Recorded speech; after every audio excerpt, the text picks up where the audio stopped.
పక్క దేశాల్లో జరుగుతున్నటువంటి యుద్ధం నేపథ్యంలో సామాన్యుడు టెన్షన్ పడుతూ కన్నీరు పెట్టుకోవాల్సిన పరిస్థితులు ఏర్పడ్డాయని చెప్పచ్చు. గతంలో కరోనా వల్ల ఆరోగ్యపరంగా ప్రజలు దెబ్బతింటే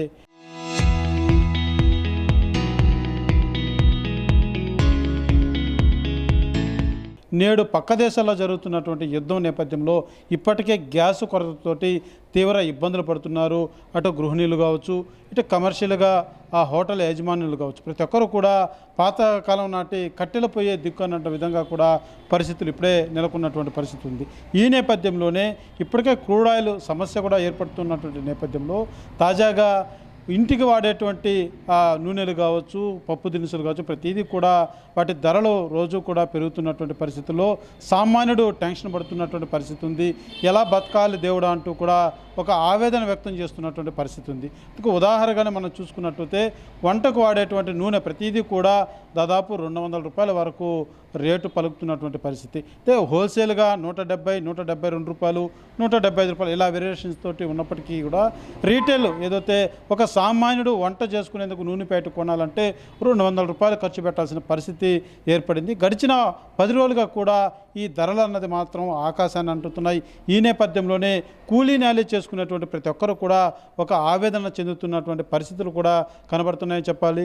ప్రస్తుతం మనం ఒక ఆయిల్ మిల్లు వద్దకు వచ్చాం. ఇక్కడ ఆయిల్ మిల్లులో కూడా అసలు వీళ్ళు ఎలా ధరలు పోతున్నాయి, గడిచిన వారం రోజుల్లో ఏ మేరకు ఈ యొక్క ధరల వ్యత్యాసం ఉందో ఒకసారి వీళ్ళతో కూడా మనం మాట్లాడి తెలుసుకునేటువంటి ప్రయత్నం చేద్దాం. చెప్పండి, ప్రధానంగా మీరు ఏ ఆయిల్ తయారు చేస్తారు, ఎందుకంటే సామాన్లు కొనుక్కుంటూ ఎంతవరకు వేరియేషన్ ఉంది ఇప్పుడు రేటు 10 రోజులు? ఒక 10 రోజులకి 5-6 రూపాయలు తేడా వచ్చింది అంతే. మామూలుగా ఒక కేజీ పైన మనం హోల్సేల్ రేటు బల్క్ ట్యాంకర్లు తీస్తూ ఉంటాము. ఇప్పుడు ఉన్న రేటుకు దానికి ఒక 6 రూపాయలు తేడా వచ్చిన్నది కేజీ పైన, అంతేగాని దానిపైన ఎక్కువ వ్యత్యాసం అయితే ఏమీ లేదు. మీరు అమ్మేది హోల్సేల్గా 175, 71 రూపాయలు అమ్ముతున్నాము ఫ్రీడమ్ సన్ఫ్లవర్ ఆయిల్. బయట మార్కెట్లో వాళ్ళ ఇష్టానుసారంగా వాళ్ళు అమ్ముకుంటున్నాము అంతే. అంటే ఇప్పుడు ప్రధానంగా మీకు ఎలా ఉంది అంటే గడిచిన 10 రోజులుగా మనం చూస్తున్న యుద్ధం నేపథ్యంలో అంటే గతంలో ఇప్పుడు వరకు తీసుకున్నా కూడా మీకు హోల్సేల్గా కూడా దాదాపు 5 రూపాయల నుంచి 8 రూపాయల మధ్య కనబడుతుంది. 5 రూపాయలు తేడా వచ్చింది. అంటే ఏంటి ప్రధానంగా ట్రాన్స్పోర్ట్ వలన లేకపోతే ఎలాంటి కారణం? బయట ఆయిల్ బయట దేశం నుంచి వస్తుంది కాబట్టి దాన్ని బట్టి మనకు పడిన మార్కెటింగ్ దాన్ని బట్టి మనం అమ్ముకుంటూ ఉన్నాం. అంటే వినియోగదారు నుంచి ఎటువంటి సమస్య? వినియోగదారు నుంచి ఇంతవరకు మనకైతే సమస్య ఏమీ లేదు. ఉన్న రేటు పైన మనం బల్క్ ఇస్తున్నాం కాబట్టి హోల్సేల్ ధర మనది 171 రూపాయలు ఫ్రీడమ్ ఆయిల్ 1 లీటర్ పైన అమ్ముతున్నాం. మీ దగ్గర సేల్స్ ఏమైనా పెరిగిందా, వస్తున్నారు? సేల్స్ మామూలుగానే ఉంది. మా దగ్గర ఇటు హోల్సేల్ కాబట్టి ప్రతి ఒక్కరు మన దగ్గర వచ్చి తీసుకొని వెళ్తూ ఉంటారు. మన దగ్గర అయితే ఎక్కువ అయితే మనం ఎక్కువ రేటు పెట్టి మనం అమ్మం. ఇక్కడ మనం అమ్మేది palm oil, sunflower oil 2. Palm oil అనేది కేజీ ప్రజెంట్ మార్కెట్ 150 రూపాయలు కేజీ పామ్ ఆయిల్. అది విషయం. రైట్. చూస్తున్న ప్రధానంగా ఏదైతే ధరలు హోల్సేల్గా మాత్రం ఒక 5 రూపాయల నుంచి 8-9 రూపాయల మధ్య వ్యత్యాసంలో ఉన్నప్పటికీ కూడా రీటైల్గా మాత్రం 200 రూపాయలు సామాన్యుడి చేతికి వెళ్ళేసరికి 200 రూపాయలు ధర పలుకుతుందని చెప్పాలి. అయితే హోల్సేల్గా కొంతమంది మార్కెట్కి వెళ్ళి తీసుకోవడం, కొంతమంది మిల్లులు మనం చూస్తున్నాం. ఇది కూడా ఒక ఆయిల్ మిల్లు, ఇక్కడికి వచ్చి కేజీల లెక్కన అమ్ముతూ ఉంటారు ఆ యొక్క ఆయిల్ అన్నది కూడా. అంటే నిత్యం కూడా కొంతమంది లోకల్గా ఉన్నటువంటి వారంతా కూడా మిల్లుల వద్దకే వచ్చి ఆయిల్ కొనుగోలు చేసుకుంటూ ఉంటారు. అయితే వరుసగా కూడా ఈ యుద్ధం నేపథ్యంలో ఈ ధరల మాత్రం వ్యత్యాసం సామాన్యునికి ఒకంత భయాందోళనకు గురి చేసే పరిస్థితులు అని చెప్పాలి. ఎందుకంటే గత అనుభవాలు ఇంకా మరొక ముందే గత అనుభవాలు ఏదైతే ఒక కరోనా లాంటి సమస్యని పిప్పి చేసింది ప్రజలను, సామాన్యుడు అని చెప్పచ్చు. అలాంటి సమస్యల నుంచి ఇప్పుడిప్పుడే కోలుకుంటున్నటువంటి ప్రజలకు ఇదొక కుదిబండలాగా మారుతుందని చెప్పాలి. ఇప్పటికే గ్యాస్ కూడా తీవ్ర కొరత ఏర్పడుతున్నటువంటి పరిస్థితి. పల్లెల్లోతే గ్యాస్ కోసం ఏకంగా బారులు తీరినటువంటి పరిస్థితులు కూడా మనం చూస్తున్నాం. ఈ నేపథ్యంలో ప్రతి ఒక్క రోజు కూడా ఏ ధర ఎలా ఉండబోతుందో అన్నటువంటి టెన్షన్ మాత్రం సామాన్యులు వ్యక్తం చేస్తున్నటువంటి పరిస్థితి ఉంది. అయితే ఆయిల్ కూడా ఏదైతే హోల్సేల్లో ఒక ధర ఉన్నప్పటికీ కూడా రీటైల్ ధర ఏదైతే చిన్నపాటి చిల్లర కొట్టు షాపుల్లో మాత్రం 200 పలుకుతుంది. ఇక్కడ 177 రూపాయల నుంచి 179 అలా ధరలు ఉంటే కొట్లో మాత్రం 200, 205 రూపాయలు ఇలాంటి వ్యత్యాసంతో కూడా సామాన్యుడు కొనుక్కొని తినాల్సిన పరిస్థితి మాత్రం ఏర్పడిందని చెప్పాలి. అయితే సామాన్యుడికి పక్క దేశాల యుద్ధం అన్నది మాత్రం కన్నీరు తెప్పిస్తుంది. అక్కడ ఉన్నటువంటి ప్రజలు ఏ రకంగా అయితే ఇబ్బందులు గురి అవుతున్నారో దానికి రెండింతలుగా కూడా పక్క దేశాల్లో కూడా ఆ ఎఫెక్ట్ అన్నది మాత్రం చాలా స్పష్టంగా కనబడుతుంది.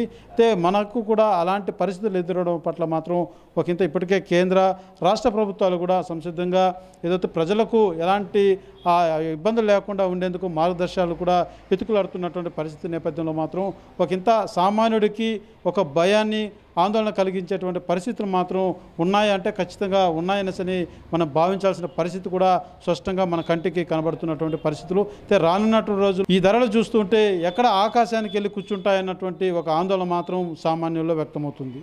కెమెరా పర్సన్ కోటితో సురేష్, RTV, తిరుపతి. టైంలో బాగా ఇబ్బందులు పడ్డామండి. మధ్యతరగతి కుటుంబం వాళ్ళకి చాలా ఇబ్బందులుగా ఉంది. మళ్ళీ ఇప్పుడంటే కనీసం 5 ఏళ్ళు కూడా అవ్వలేదు. ఈ లోపల కోలుకునేసరికి అందులో అప్పుల బారుల నుంచి వ్యవసాయం అట్లే ఉండింది, వ్యాపారం అట్లే ఉండింది, అన్నీ అట్లే ఉండి కోలుకొని తిరుక్కొని మళ్ళీ ఇక్కడికి వచ్చేసరికి మళ్ళీ ఇప్పుడు యుద్ధం అనేసి మళ్ళీ ఆయిల్ రేట్లు, గ్యాస్లు అన్నీ పెరిగిపోతుంటే మధ్యతరగతి కుటుంబం వాళ్ళు బతకలేరు. పైగా ట్యాక్స్లు కట్టాలి, అన్నిటికీ బతకడం చాలా కష్టంగా ఉంది. కొంచెం ప్రభుత్వం చూసుకొని కొంచెం వాటి ధరలు తగ్గిస్తే బాగుంటుందని మేము కోరుకుంటున్నామండి. నూనె ధర ఇప్పటికే 200 దాటింది, అంటే ఇది ఇంకా పెరిగే అవకాశం కూడా ఉండొచ్చు. అంటే మీకు నూనె లేకపోతే ఎలా ఉంటుంది పరిస్థితి? నూనె లేకపోతే ఏం చేయలేం కదండి, అది నిత్యావసర వస్తువు కదా. కాబట్టి అది ఖచ్చితంగా కొంచెం తగ్గిస్తే మేలని అనుకుంటున్నామండి. ఇట్లే ఉంటే బతకడం కూడా కష్టం అయిపోతుంది. అందుకోసమని ప్రభుత్వం కొంచెం చర్య తీసుకొని కొంచెం తక్కువ రేట్లకి ఇస్తే బాగుంటుందని అనుకుంటున్నాం. ఇప్పటికే గ్యాస్ కొరత వల్ల కట్టెలు తెచ్చుకోవాల్సి వచ్చింది. అదైతే కట్టెలు తెచ్చుకోవాలన్నా వంట చేయగలుగుతుంది. ఇవి పెరిగితే ఏం చేయాలి అన్నట్టు. కట్టెలు కూడా అంటే టౌన్లో వాళ్ళకి అది కూడా కన్వీనియంట్ లేదు. పల్లెటూరులో వాళ్ళంటే కట్టెలు తెచ్చుకొని చేసుకుంటారు. టౌన్లలో వాళ్ళు అపార్ట్మెంట్లో వాళ్ళంతా కట్టెలు మంట వేసుకోవడానికి అవ్వదు. మనం మంట వేసుకున్న పక్కన వాళ్ళు ఊరికే ఉంటారు కదండి, అంతే. అది ఇప్పుడు లేదు కాబట్టి ఉన్న దాంట్లోనే సర్దుకోవాలి. కాబట్టి ప్రభుత్వానికి వీలైనంత దేంట్లో అయితే కొంచెం సబ్సిడీ కింద కానీ అట్లా ఏదైనా ఇవ్వగలిగితే ఇస్తే బాగుంటుందని మా అభిప్రాయం. వంటల్లో ఆడవాళ్ళ కష్టం ఎలా ఉండబోతుంది? ఎలా ఉంటుంది, అన్నీ ఉడకబెట్టుకొని తినాల్సి వస్తుందేమో ఆయిల్ లేకుండా అని అనిపిస్తుంది. గ్యాస్ కూడా అంటే ఇంకా కరెంటు మీద డిపెండ్ అవ్వాల్సి వస్తుంది. కరెంట్ రేట్లు కూడా అట్లే ఉన్నాయి కదా సార్. ఇంకా దేని మీద డిపెండ్ అయ్యి బతకాలి.